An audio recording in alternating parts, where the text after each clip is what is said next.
नमस्कार, मैं हूं आरजू अंसारी और आप देख रहे हैं राष्ट्रीय जगत विजन न्यूज।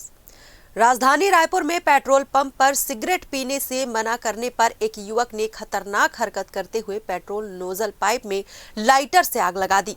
आग की लपटें उठते ही पेट्रोल भरवा रहे उसके दोस्त की बाइक की टंकी भी चपेट में आ गई। ये पूरी घटना उरला थाना क्षेत्र स्थित संगीता फ्यूल्स पेट्रोल पंप की है, जिसका सीसीटीवी फुटेज भी सामने आया है। जानकारी के मुताबिक धर्मेंद्र छतरी और इमरान बाइक से पेट्रोल भरवाने पंप पहुंचे थे।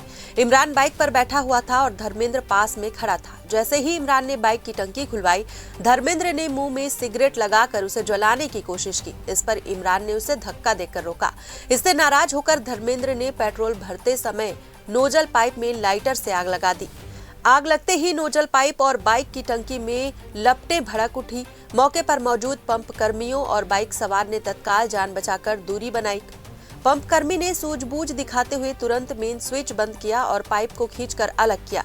इस दौरान जलता हुआ पेट्रोल धर्मेंद्र के ऊपर भी गिर गया। पंप में उपलब्ध फायर फाइटिंग किट की मदद से आग पर समय रहते काबू पा लिया गया, जिससे बड़ा हादसा टल गया।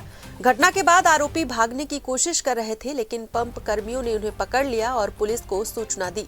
पंप मैनेजर ने लिखित शिकायत दी, जिसके बाद उरला पुलिस ने दोनों आरोपियों को गिरफ्तार कर लिया और उनके खिलाफ आगजनी और सार्वजनिक सुरक्षा को खतरे में डालने की धाराओं के तहत मामला दर्ज किया गया।